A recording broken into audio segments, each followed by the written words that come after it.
United States Army Aviation Center of Excellence, Fort Rucker. Welcome to the private first class Garfield M. Langhorn Training Complex ribbon cutting ceremony.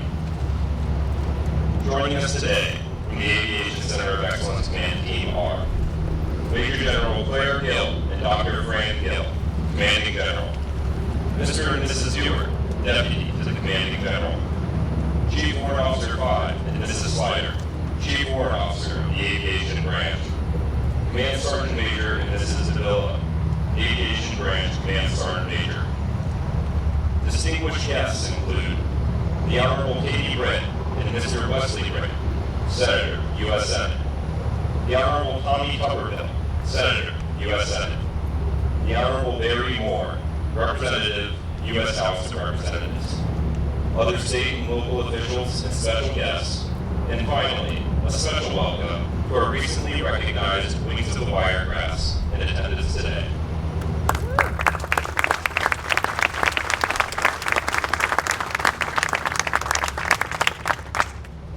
We are also deeply honored to have a member of the Langhorn family with us today.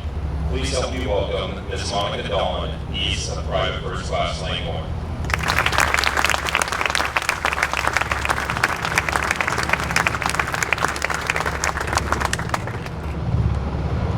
Please rise for the invocation given by Lieutenant Colonel Michael Johnson, Garrison Chaplain, and remain standing for the playing of our national anthem. Today, this facility will be dedicated to the memory of Private First Class Garfield M. Langhorn, to honor his legacy of ultimate sacrifice, exceptional valor, and selfless service. By naming this building in his honor, we ensure that his profound devotion to his fellow soldiers remains a permanent source of inspiration and a standard of courage for all who serve here.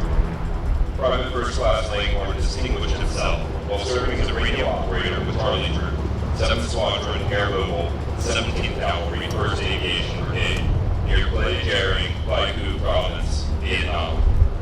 During a mission to rescue 2 pilots of a downed Cobra helicopter on a heavily timbered slope, he provided critical radio coordination and covering fire for the wounded after his platoon became surrounded by North Vietnamese forces. As darkness fell and the enemy began to probe the perimeter, a hand grenade landed within feet of the casualties. Without hesitation, Private First Class Langhorn threw himself on the device, scooping beneath his body to absorb the blast. In this split-second decision, he willingly traded his own future so that his comrades might have one, embodying the absolute limit of selflessness and courage under fire. His actions on the battlefield are a profound testament to the heights of military valor, representing the highest traditions of military service. Ladies and gentlemen, our host for today's ceremony, Major General Claire Gill.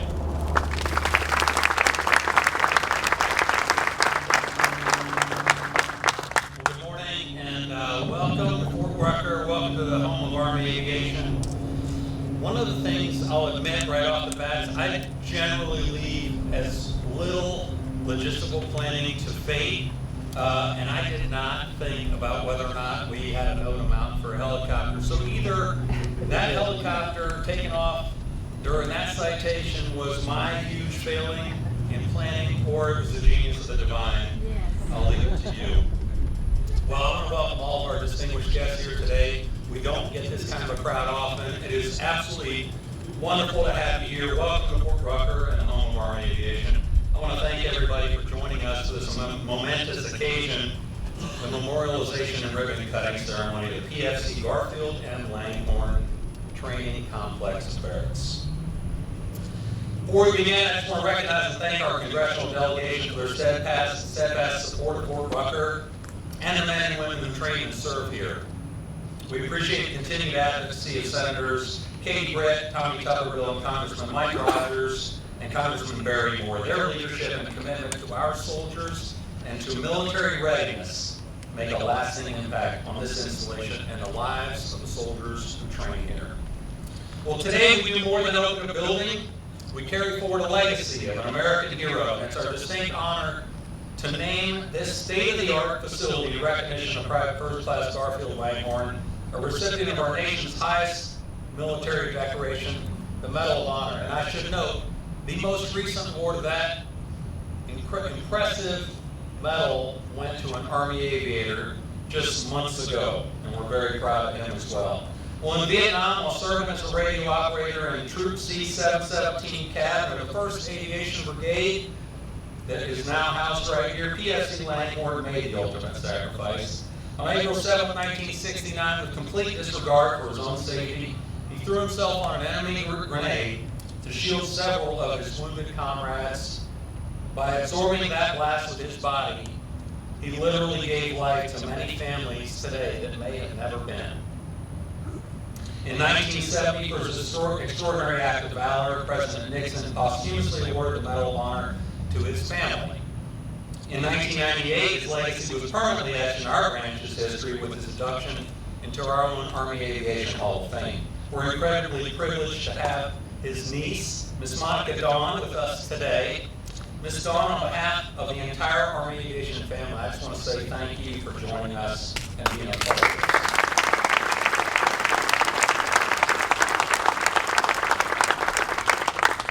Your family's sacrifice represents the very best of our nation, and we're humbled to preserve your uncle's legacy forever in the facility that will house and train the next generation of Army Aviation heroes. Well, we broke ground on this project in April of 24. Now, nearly 2 years later, the PFC Garfield Langhorn Training Complex is ready. What you see before you is the direct result of tireless collaboration, shared vision, and hard work. Taking care of our soldiers isn't just a priority, it's our sacred obligation. This modern 76,000 square foot facility is a physical manifestation of that commitment. It ensures our soldiers have high quality living and a training environment as they prepare to join our formations worldwide. The opening of these doors triggers a critical cascading modernization effort across our installation. As our AIT soldiers move into this new complex, they'll vacate the legacy 6100 series buildings across the street. This transition allows us to systematically renovate our oldest barracks at a steady pace, 2 per year, raising the standard of living across our entire footprint. These quality of life enhancements directly translate into improved focus, higher retention, and of course, increased combat readiness. Furthermore, these construction efforts serve as a powerful economic engine, driving directly benefiting our local partnership with the surrounding Wiregrass communities who support our military families every day, exemplified just last month when we honored our first cohort of the Wings of the Wiregrass. This achievement would not have been possible without the steadfast advocacy of our congressional, state, and local leaders. Particularly, I want to extend my deepest gratitude to Senator Katie Britt for her critical advocacy of the MILCON funding authorization that made this state-of-the-art facility a reality. I believe you started it when you were working for Senator Shelby, and I'm immensely grateful to her and all of our elected leaders here today for all that they have done. Your The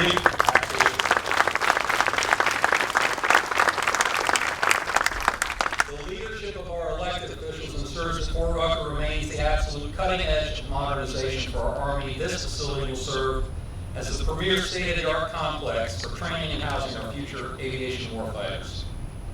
So on behalf of the soldiers who will live, learn, and grow within these walls, thank you all for your unwavering support. Now, before welcoming our soldiers to their new home and unleashing the full potential of this world-class training center, I'll start introducing our remaining speakers. As I mentioned, it was Senator Katie Britt who started this in 2024. She played a critical role in helping secure the federal funding that made the completion of these barracks possible.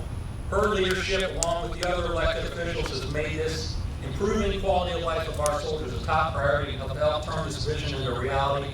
We're absolutely grateful for her support and of the Fort Rucker and the Army Aviation community. It's my honor to welcome one of 2 of our Alabama senators, Senator Katie Britt.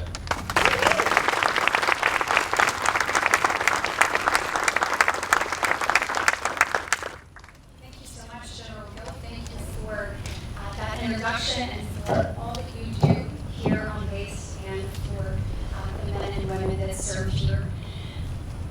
Fort Rucker is special. I'm looking all. It is an honor to represent our great state alongside Senator Tuberville and Congressman Moore. As you all know, everyone here has a commitment to our men and women in uniform. These two gentlemen work tirelessly on the Armed Services Committee in both the House and the Senate to make sure the authorization occurs for things that are needed for our military now and for years to come. I'm grateful that you're here today and certainly grateful for the opportunity to be with your partners. It is awesome to be home. Ms. Son, congratulations. And when we look at all of this, it's pretty incredible. Your uncle's name is going to be forever memorialized. His courage, his selfless sacrifice will be a reminder to everyone as they walk through these doors. Your family should know how appreciated he is and what an amazing moment this is, not just to honor his legacy, but it sets a standard that few can comprehend. So thank you. It is wonderful.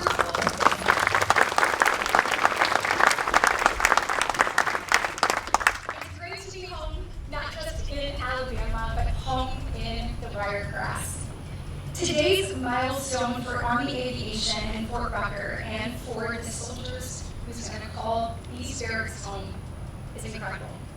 Since being elected to the Senate, I have had the opportunity to fight and secure more than $471 million for the great state of Alabama, and $165 million of that has come right here to the Wiregrass.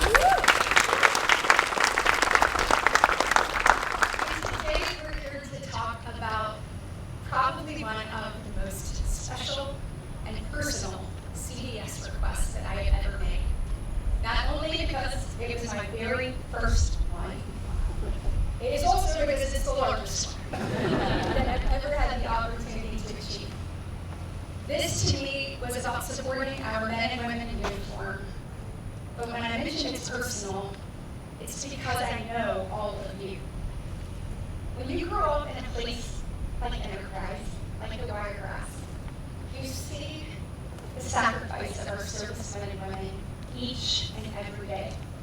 You realize that sacrifice is not just theirs, it's that of their entire family.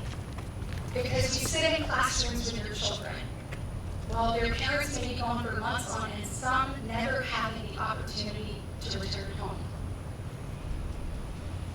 The men and women here that serve here are heroes.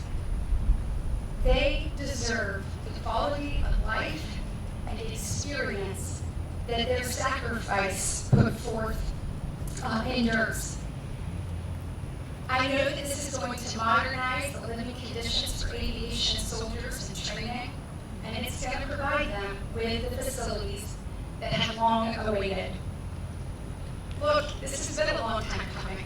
I'm grateful to our military leaders, I'm grateful to our local leaders, I'm grateful to those who continue to bring attention to this. Making this happen, though, it was no easy feat. Under the previous administration, this was my very first ask.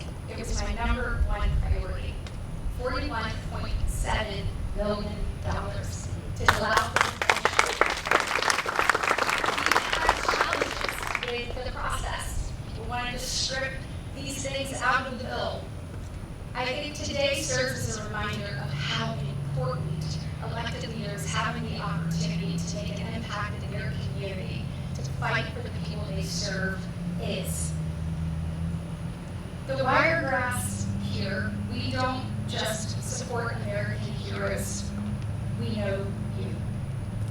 We get to call you neighbors, we worship with your families, we attend school with your children, and we understand behind every single soldier is a spouse, is a child, is a family that are making sacrifices as well.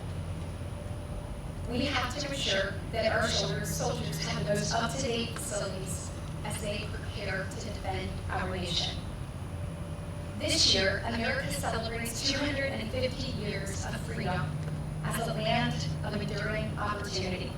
We also recently celebrated 251 years of the United States Army. Don't you love that you're a little bit older of the nation. For longer than our nation has existed, America's soldiers have answered the call to defend our freedoms, to preserve peace through strength, and to protect our nation. Today, we are here at the U.S. Army Aviation Center of Excellence, home to one of the Army's branches, Army Aviation. Now, I mentioned to you that today is personal to me. Just over 40 years ago, Army Aviation officially became a separate branch. And by the way, that was just 1 year after I was born. So for my entire life, the wiregrass has been synonymous with Army Aviation. That sound that you mentioned, my parents proudly taught me that is the sound of freedom.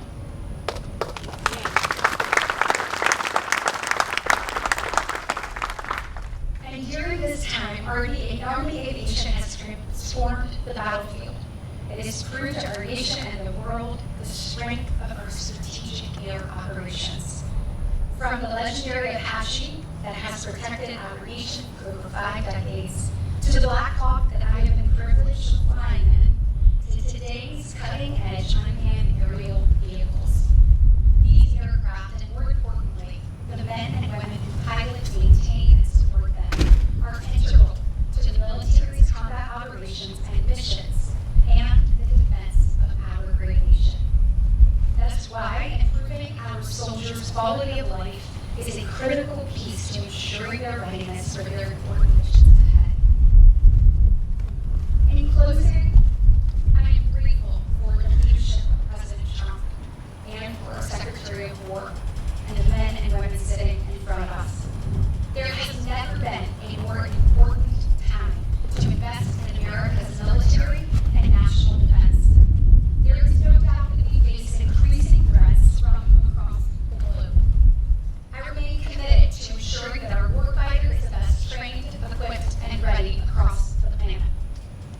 And I could not be more grateful to this administration and President Trump and his efforts to rebuild America's military and strengthen our national defense. It is an honor to celebrate this ribbon cutting with all of you today, especially you. I look forward to seeing our soldiers move into these new barracks and in the next chapter of Army Aviation, maintaining and staying here in the Wiregrass. Thank you for what you do. It is an honor to represent you and to work shoulder to shoulder with so many of you here. God bless our troops. God bless our Army. God bless our Army of Aviators, and God bless the United States of America.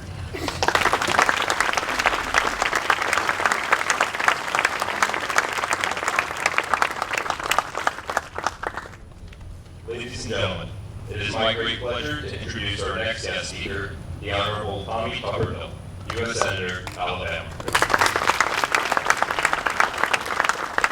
Thank you. It's great to be here. I can hear most of you sweating out there. So, it's really, we didn't lose a lot of games in college football because if you came from the north to play us down here, you didn't last a half. You lost all your fluids. Not quite right with us. It's awesome. General Gill, thank you. Monica, thank you. What a great name here. Great. It's an honor, to be around somebody like this. Medal of Honor. That was back in my day, Vietnam War. This is a special year for me. My dad landed at Normandy driving a tank for the Army at age 17 in Utah Beach. I grew up an Army brat. He died 50 years ago on active duty. 50 years. It had been 101 this year. So this is a fruitful day for me to be here to be a part of this. When I was elected over 5 years ago, my first stop was here at Fort Rucker. I rode around base with commanding officer. I was on the Armed Services Committee. I said, what do you need? He said, Coach, we have to have family housing. We've got to redo it. Nothing's been done here since World War II. But I'll let you in on a little secret. Being the chairman of the Personnel Committee on the Armed Services, Washington, D.C., this is one of many. We hadn't done anything for our men and women on base. Now, we can build a $20 million missile in a heartbeat, but we have forgot building things like this, and we got to get back to it. We have got to get back to it. So that was 5.5 years ago. We talked about that. It was in my first NDAA of housing here at Fort Rucker. And that's how long it takes to get anything done in Washington, D.C. I had a family come to me about 6, 7, 8 months ago at another base here in Alabama. 5 young children, all 5 have a disease that they'll never get over. Why do they have that disease? Because of mold in the family housing on base. We have got to take care of our families.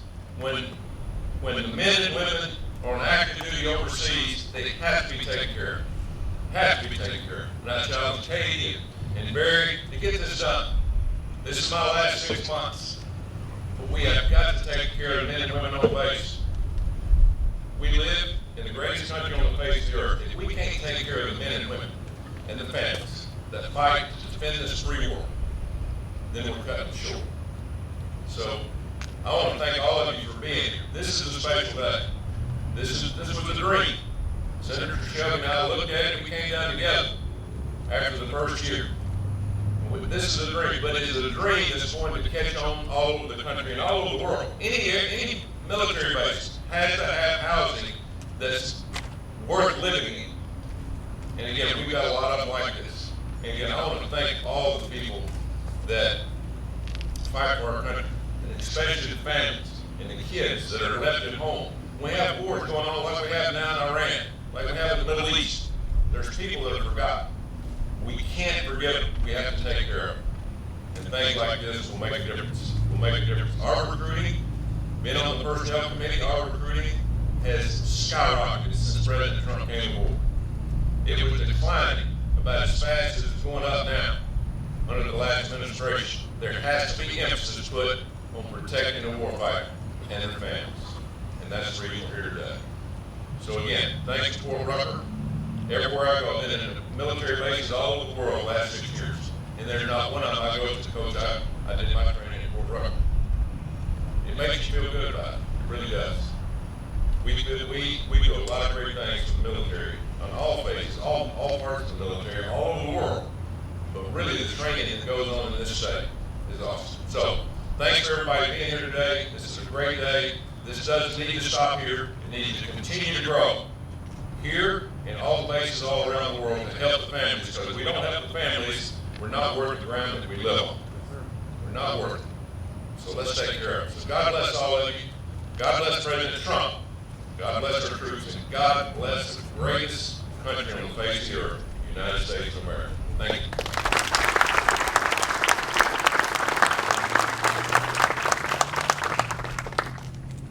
Ladies and gentlemen, it is my distinct privilege to introduce our final guest speaker, the Honorable Barry Moore, U.S. Representative, Alabama's 1st Congressional District. I won't say anything that's last. I'll make it brief. General Gill, congratulations. Katie, I didn't realize this was your first CES. Congratulations. But the leadership of the Senate from Alabama has done a great job for us. General Gill, I thought you were queuing up a flyover a while ago. The Black Hawks were winding up over there. But anyway, I just want to add something, not only just the facilities, but growing up, and Katie touched on this briefly, in the Wiregrass, it's not just a financial investment that the military makes in our communities. It's the people we meet in the classrooms. It's the communities, people from all over the world. Our kicker on our senior high school football team was literally from Denmark. And so you bring so much more to our communities just instead of just financial investment. So it's important that we take care of the families. My brothers in the ring, I've seen the deployments. I understand what that looks like. And the fact that now we have a 74,000 square foot building that these guys are going to train together, they're going to live together. So when they're in the field, it'll be the way the mission operates. They'll be operating together. So I won't take too much time, but again, I want to say thank you, Katie, thank you, Coach, thank you for what you're doing for our communities. Fort Rucker has a bright future. We're going to see the leadership from Alabama and in the delegation. We continue to see that future be bright for us and for our communities. And so y'all, God bless you, God bless Alabama, and God bless Fort Rucker. Thank you.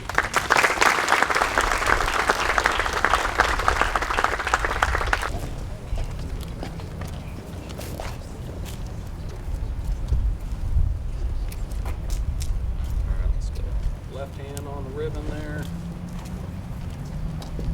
Okay, if you'll look here, please. Ready? 1, 2, 3.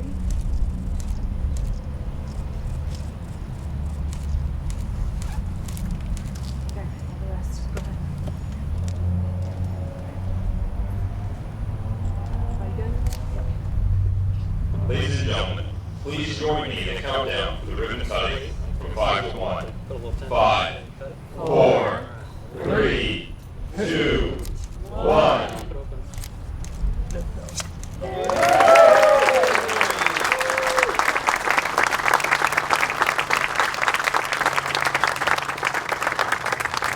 right, get all the pictures you got? You need?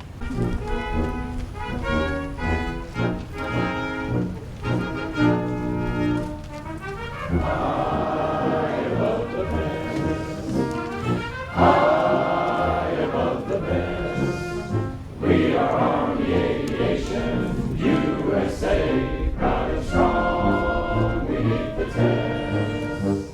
Skies filled with thunder, wear silver wings upon our chest. We meet the needs of ground command as we aid the nation's quest. Army Aviation, flying high above the best.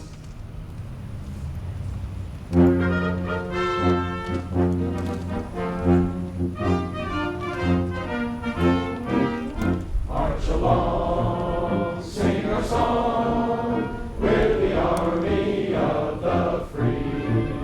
Count the brave, count the true, who have fought to victory.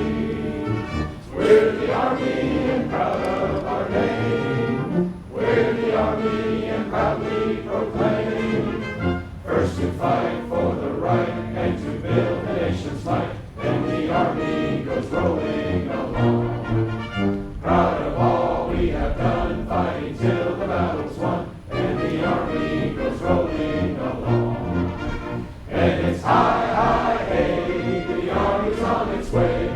Stand off the cadence loud and strong. For wherever we go, you will always know that the army goes rolling along. Ladies and gentlemen, this concludes today's ceremony.